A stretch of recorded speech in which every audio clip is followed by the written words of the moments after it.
क्या होगा अगर मैं तुम्हें बताऊं कि एक ऐसा फिक्शनल कैरेक्टर मौजूद है जिसके सामने गोकू, साइतामा, रिमूरू, एनो, सुपरमैन, डार्कसाइड और ऐसे बड़े बड़े विलन और सुपर हीरोज भी कुछ नहीं है। एक ऐसा मॉन्स्टर जिसकी मौजूदगी ही पूरे रियलिटी को तोड़ने लगती है। उसका नाम तुम्हें आगे वीडियो में पता लगेगा। जब लोग स्ट्रॉन्गेस्ट कैरेक्टर्स की बात करते हैं तो सबसे पहले गोकू, साइतामा और सुपरमैन का नाम उनके दिमाग में आता है, जो कि आना नॉर्मल भी है क्योंकि वो कोई आम कैरेक्टर्स नहीं है। वो हर किसी में इतना दम है कि एक एक कैरेक्टर एक एक यूनिवर्स को इजीली डिस्ट्रॉय कर सकता है। और सुपरमैन तो इतना ताकतवर है कि अपने सबसे कम पावर में भी वो रियलिटी को फाड़ सकता है, वो डिमेंशियस बैरियर्स को अपने हाथों से खोल सकता है। लेकिन हम बात कर रहे हैं एक ऐसे कैरेक्टर की जिसके लिए रियलिटी जैसी ताकत सबसे निचले दर्जे की है, और हम बात कर रहे हैं वन एंड ओनली हैजुन। हैजुन कोई साधारण विलन या गॉड नहीं है कि अगर तुम उसे कंपेयर करो किसी डार्क मॉन्स्टर, किसी बहुत सुप्रीम गॉड से, तो नहीं, वो वैसा कुछ नहीं है।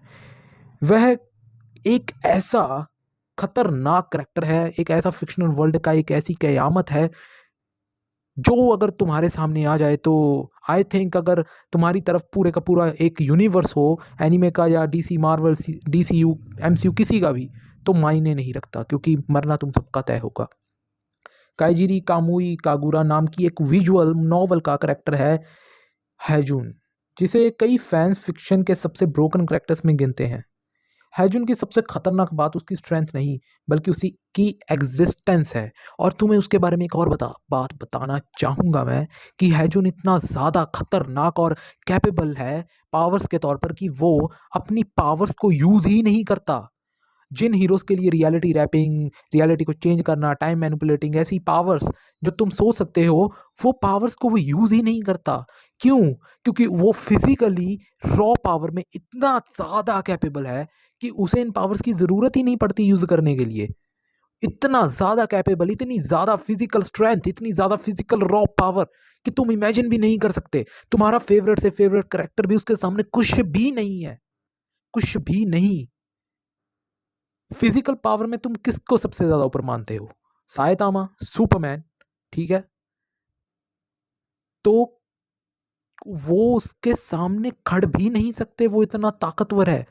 तुम सुपरमैन का स्ट्रॉन्गेस्ट से स्ट्रॉन्गेस्ट वर्जन ले लो तो भी वो हैजुन के सामने खड़ा भी नहीं हो सकता क्योंकि वो बियॉन्ड ऑफ लिमिट्स है।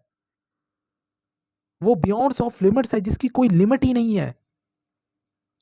जहां दूसरे करेक्टर यूनिवर्स डिस्ट्रॉय करते हैं, हैजुन का लेवल उससे कहीं ऊपर बताया जाता है। उसकी शक्तियां केवल फिजिकल अटैक्स तक की सीमित नहीं है, जैसा कि मैंने तुम्हें बताया। वो कॉन्सेप्ट, डायमेंशंस और रियलिटी के नियमों से भी परे माना जाता है कि ये नियम उसके लिए बने ही नहीं है जो किसी जिंदा इंसान या जिंदा क्रिएचर के लिए बने हो। यही कारण है कि पावर स्केलिंग की डिबेट में उसका नाम अक्सर टॉप टायर्स में आता है। अब सोचो, गोकू की स्पीड, साइतामा की स्ट्रेंथ, रिमुरु के हैक्सेबिलिटी एंड उसका मैजिक, इन सब का क्या मतलब होगा अगर उसके सामने वाला करेक्टर रियलिटी के नियमों को ही महत्व ना दे, या वो रियलिटी को ही महत्व ना दे, जिसके लिए रियलिटी कुछ मायने ना रखती हो, जिसके एग्जिस्टेंस में आने से रियलिटी शेक करके डिस्ट्रॉय कर ले खुद को, तो उसको तुम कैसे हराओगे? इसी वजह से बहुत से फैन का ये मानना है कि अर्जुन फिक्शन का सबसे खतरनाक करेक्टर में से एक है, या सबसे खतरनाक। हालांकि स्ट्रॉन्गेस्ट करेक्टर्स को कौन है या कैसे तय किया जाता है, इसका हमारे पास अभी एक ही कारण है कि हम उनको उनकी पावर स्केलिंग्स पर या उनकी कॉस्मोलॉजी पर नापें। अभी इसका हमारे पास ऑफिशियल आंसर नहीं है क्योंकि इसका ऑफिशियल आंसर कभी निकल ही नहीं सकते कि कौन ज़्यादा स्ट्रॉन्ग है। लेकिन फिर भी हम ये मान सकते हैं कि हैजुन सबसे ज़्यादा स्ट्रॉन्ग है।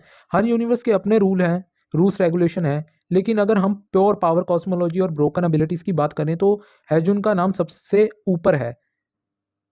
और अब अगर हम ये बात सोचें, शायद इसी वजह से पावर स्केलिंग की कम्युनिटी और फिक्शन के सबसे टेरिफाइंग कैरेक्टर्स में हैजुन की गिनती की जाती है। अब कॉस्मोलॉजी से समझो। अब जैसे तुम एक बात देखो कि नारुतो और ड्रैगन बॉल की कॉस्मोलॉजी में फ़र्क देखो। अब एग्जाम्पल लो कि जैसे नारुतो की पावर इतनी है कि नारुतो एक मून को हाफ डिस्ट्रॉय कर सकता है अपने मैक्सिमम अटैक से। मतलब कि नारुतो का सबसे पावरफुल अटैक इतना होगा कि एक मून हाफ डिस्ट्रॉय हो जाए। और वहीं ड्रैगन बॉल के एवरेज करेक्टर का भी पावर स्केलिंग इतना है कि वो यूनिवर्स को खत्म कर सकता है। मतलब कि इस टाइम गोकू इतना पावरफुल है कि वो यूनिवर्स को खत्म कर सकता है पूरे के पूरे को अपने एक मैक्सिमम पावर अटैक से। तो इससे कहते हैं कॉस्मोलॉजी, कॉस्मोलॉजी की पावर का डिफरेंस। तो बस इसी हिसाब से अगर हम देखें तो हाइजून की यूनिवर्स का जो भी वहाँ जहाँ की वो फिक्शन का मालिक है, वहाँ की कॉस्मोलॉजी मार्वल, डीसी और किसी भी एनिमीवर्स से कहीं ज़्यादा ऊपर है। तो अभी के लिए हम ये मान सकते हैं कि वो सबसे ज़्यादा स्ट्रॉन्गेस्ट कैरेक्टर है अभी के लिए। लेकिन इन फ्यूचर अगर कोई ऐसा और कैरेक्टर्स हमें देखने को मिले, पर मुझे नहीं लगता कि कोई उसे हरा पाएगा, क्योंकि जिन पावर्स की हम सोच भी नहीं सकते वो तक पावर उसके पास है, और उसके ऊपर हम क्या जा सकते हैं। उसके ऊपर तो एक एब्सोल्यूट बीइंग हो सकता है जिसकी कोई एग्जिस्टेंस ही नहीं है। लेकिन अभी के लिए हम उसे मान सकते हैं कि वो सबसे ज़्यादा स्ट्रांग है, और इसी के साथ चल सकते हैं। और अगर ऐसी वीडियो अच्छी लगे तो आगे भी ऐसी और वीडियो बना सकते हैं। तो उसके लिए चैनल को फॉलो, सब्सक्राइब और वीडियो को लाइक कर देना, और बता देना कि अगर करना हो आगे एक्सपेरिमेंट ऐसी वीडियोस का तो बना लेंगे, कोई दिक्कत वाली बात नहीं है।